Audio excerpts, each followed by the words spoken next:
That's right. I'm gonna bitch about the Silent Hill movie. Why? Because I love the games, and when I heard this movie was coming out, I was so happy. Silent Hill was always a series that could have been adapted to an amazing movie. But this movie made me so sad. Well, wait, it is starting with the first game's title music here. I mean, that's a good sign for a video game movie, right? Shit. Now, when this movie was coming out, I heard the story is going to be based on the first game, and I thought that'd be great. That's exactly what I wanted. I love the first game. That game had a great storyline, and all it really needed was to be transplanted from one medium to another.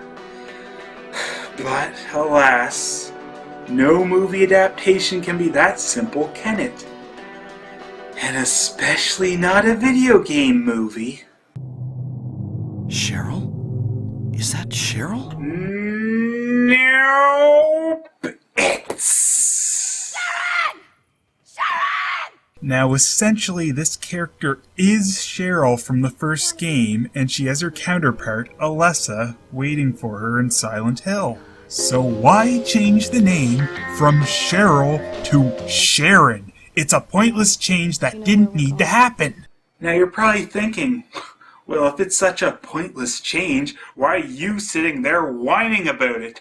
Well, because it's supposed to be based on this damn game, and her name was Cheryl in it! And of course, the main protagonist, Harry Mason, got a sex change and turned into Rose De Silva. This change ended up being pretty silly due to the fact that there's already a strong female character for them to use in the cop Sybil. Sybil Bennett. I'm a police officer from Brams, the next town over. Who they did use as well, but they ruined the possible bond that she and Harry had in the game by making her a female, with a still alive spouse, leading to the next problem. Because they changed the protagonist into a female, the studio ended up wanting a male lead in there as well, forcing scenes with Sean Bean's character, Christopher De Silva. And that's really the problem. All his scenes seem very much forced in there. Actually, Sean Bean's character could be completely deleted from this movie. And you know what? It'd be a lot better if it was! His scenes are very jarring and an interruption to the mood of being lost in Silent Hill. The only thing I kind of liked about his scenes was the police officer he's with was named Gucci. But you'd have to be a pretty big dork like me to even notice that reference. And he's supposed to be dead anyway. Now, I'm not going to completely bash this movie as it has a lot of good things going for it. There's some parts of the movie that follow the game very nicely. The visuals in the movie are amazing, and pretty much exactly what you'd want to see a real-life Silent Hill looking like. The lying figure enemy from Silent Hill 2 looks like it was just taken right out of the game. The transition to the other world is so nice that they ended up using it for Silent Hill Homecoming.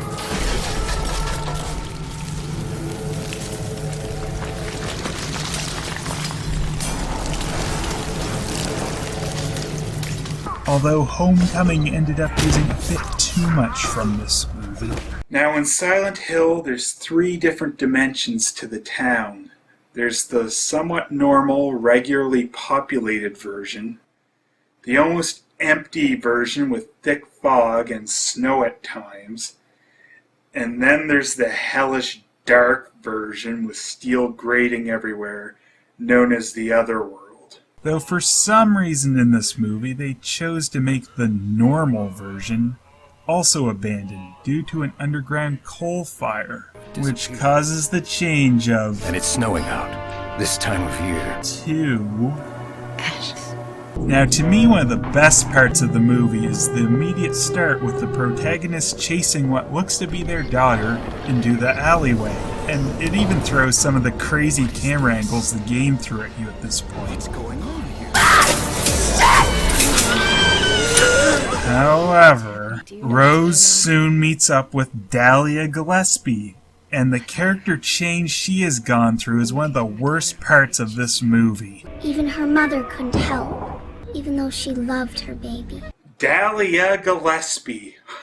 This was a woman who burned her daughter alive, kept her alive after, just so she would stay in pain and suffering, as it was the only way to try and birth her cult's god. And in this movie, they decide to try and make her a sympathetic character? Oh yeah, that crazy Gillespie lady. Rose explores around the elementary school, which is very neat, as that's one of the first areas you have to visit in the first game as well. And it's pretty great where she has to pull the clue out of the janitor's mouth. Reminds me of a lot of points in these games where you have to reach in and grab things out. Some spots a little worse than others. Though some of the characters had the common sense not to bother with it. Oh, forget it. This is way too gross. Who would even think of doing something so disgusting?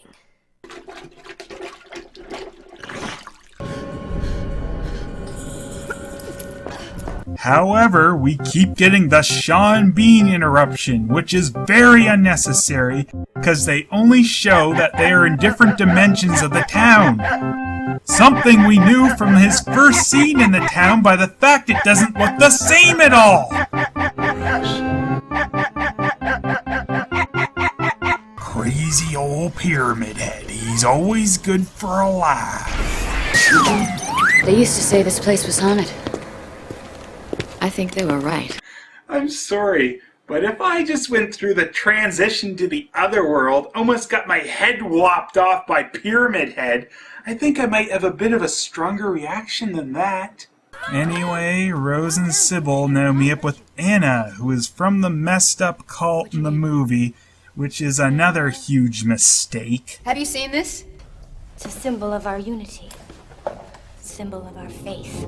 It is the mark of Samael. Don't let it be completed.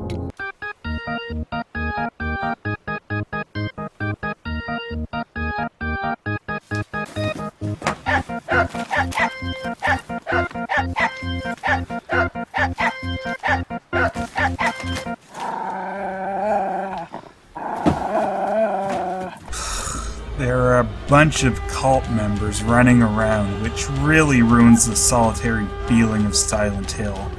There were never that many normal people running around in any of the games, and there shouldn't be here either.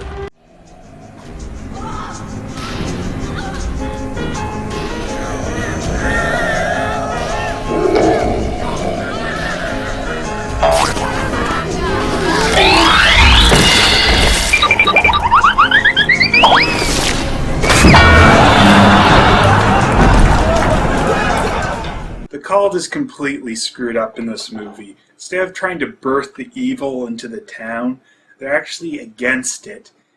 And they're actually a bunch of witch burners for some reason, led by another character who shouldn't exist, Christabella. And they turned her into the character that brought the pain onto Alessa because of the belief that she was a witch. Look at this map. Memorize it. Christabella suddenly realizes that Rose's daughter looks like Alessa, and they turn on her. Then Sybil makes one of those pointless sacrifices that the secondary characters sometimes make, and she could easily pull the rod out of the elevator doors, well, in the elevator as well, but doesn't.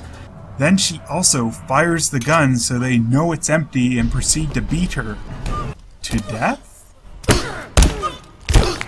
You think she's dead, but then they show she's still alive, and all they do is burn her to death.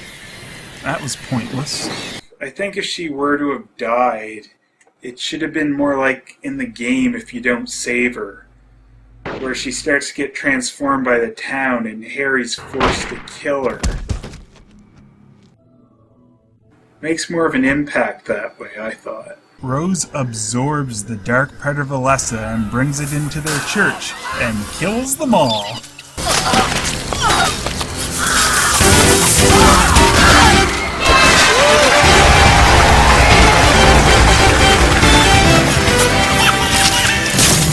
In the end, Rose and Sharon seem to transition back into the normal world as they are able to drive out of Silent Hill. However, upon returning to their house, they are for some reason stuck in the second empty fog dimension. Seems like she got the worst ending possible. Think I'd rather have seen the UFO ending. So, they really just ruined the story of the first game with this movie. I mean, if they felt the need to change it that much, I wish they just made it some other Silent Hill story, I guess. The main thing I do like in this movie are the visuals, though. But I really wish they had spent more time just building up the atmosphere of Silent Hill and the absolute helplessness you'd feel of being trapped in there. And there should have been no safe haven from the other world.